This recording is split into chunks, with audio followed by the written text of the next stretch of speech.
Hello everyone, আসসালামু আলাইকুম।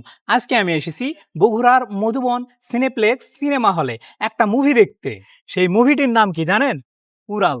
এই মুভিটি নির্মাণ করেছে কে জানেন? আমাদের জেলা দিনাজপুরের, আমাদের থানা নবাবগঞ্জের, আমাদের ইউনিয়ন দাউদপুরের ছেলে, যার নাম জুবাইদুর রহমান।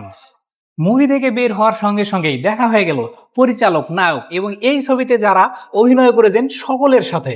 আসসালামু আলাইকুম ভাই। ওয়ালাইকুম আসসালাম। ভাই, আপনার নামটা একটু বলবেন? আমার নাম মাহফুজ মুন্না। আচ্ছা, আপনি তো এই সিনেমাতে ১ম আরকি, মানে এই বড় পর্দায় আরকি ১ম।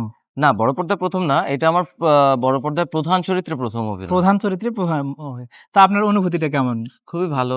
দর্শকের ভালোবাসা, অ্যাপ্রিসিয়েশন এগুলোর কারণে এখন খুব ভালো লাগছে। কারণ সিনেমাটা সবাই খুব এনজয় করছে। এনজয় করে দেখছে, সবাই ভালো লাগতেছে, ভালো বলতেছে এবং সবাই তাদের অতীতের স্মৃতি রোমন্থন করতেছে। এই যে আপনি হচ্ছে মেইন চরিত্রে মানে নায়কের অভিনয় করলেন, আপনার সেই ক্ষেত্রে অনুভূতিটা কেমন? না, আমার তো ব্যক্তিগতভাবে নিশ্চয়ই অনেক ভালো লাগছে। আসলে এখানে এই যে নায়ক ব্যাপারটা যে বলছেন, শুধু নায়ক হিসেবে কাজ করেছে ব্যাপারটা তা নেই। আমাদের গল্পটাও যদি দেখেন, কোনো চরিত্র থেকেই কোনো চরিত্র কম কম না। না। প্রত্যেকটা চরিত্রের যে সুন্দর জার্নি আছে, প্রত্যেকটা চরিত্রের যে ইম্পর্টেন্সই আছে, সেই জায়গা থেকে আসলে আমাদের গল্পের প্রত্যেক চরিত্রই নায়ক। নায়ক, হ্যাঁ। শুধু আপনি একজনকে ওইভাবে নায়ক হিসেবে বলাটা আমাদের এই গল্পের ক্ষেত্রে হয়তো ঠিক হ্যাঁ, হবে না। তারপরও মানে যে একটা মেইন চরিত্র এবং মানে থাকে সে ঠিক আছে। মানে আমার সবচাইতে মানে ভালো লাগছে যে বিষয়টা, সেটা প্রকৃতির মধ্যে মানে আমরা যেরকম ছোটবেলায় সাইকেল চালাইতাম, মানে হ্যাঁ, দেখতাম এই জিনিসগুলো, মানে আমার সবচাইতে মন ছুঁয়ে গেছে এই বিষয়টা আরকি। একটা বিষয় আমার খুবই ভালো লাগছে আরো, যে ট্রেনের সঙ্গে সাইকেল নিয়ে পাঙ্গা নেওয়া এবং এমনকি প্লেনের সঙ্গে, এই বিষয়টা সত্যি আমাকে অনেক মানে হচ্ছিল এক্সাইটেড করছে আরকি বিষয়টা। আচ্ছা। খুবই ভালো লাগছে এই বিষয়টা। তো ধন্যবাদ। আসসালামু আলাইকুম ভাই। আসসালাম। কেমন আছেন? আছি ঠিকঠাক, খুব ভালো। আপনার নামটা একটু বলবেন? আচ্ছা, আমার নাম জুবাইদুর রহমান। আমি হচ্ছে তোমাদের যে এলাকায় বাড়ি, সে এলাকায় আমার বাড়ি। তো আমার খুব ভাল লাগছে যে তোমাদের সাথে দেখা হলো এবং বগুড়ায় এসেছি এবং তোমরা ছবিটা দেখলে এটা আমার কাছে খুবই আনন্দিত লাগছে সবকিছু ভেবে আরকি। দর্শক, ভাইয়ের বাসা এবং আমার বাসা, আমরা একই ইউনিয়নের লোক। তো আমরা বগুড়াতে ছবিটা দেখতে আসছি। ছবি দেখতে দেখতে পরিচালক ভাইয়ের সাথে কিন্তু দেখা হয়েছে।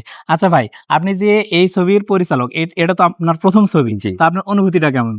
অনুভূতি তো দারুণ। মানে যেকোনো ১ম এরই একটা অনুভূতি, মানে দারুণ ব্যাপার থাকে সেটার আমি ব্যতিক্রম নই।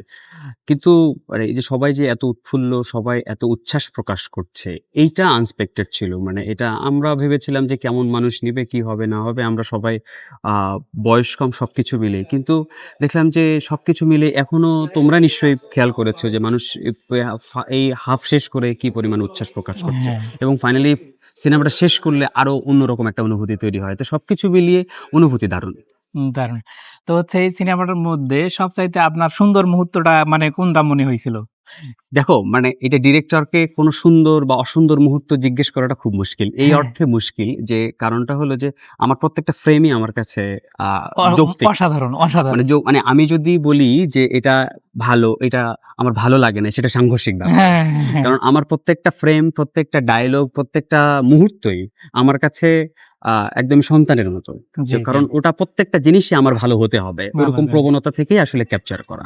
এটাই হচ্ছে পরিচালকের মূল একটা অনুভূতি। এতক্ষণ অনেক বকবক করলাম, আর কথা নয়। সত্যি আমার মুভিটা দেখার পরে অসাধারণ লেগেছে।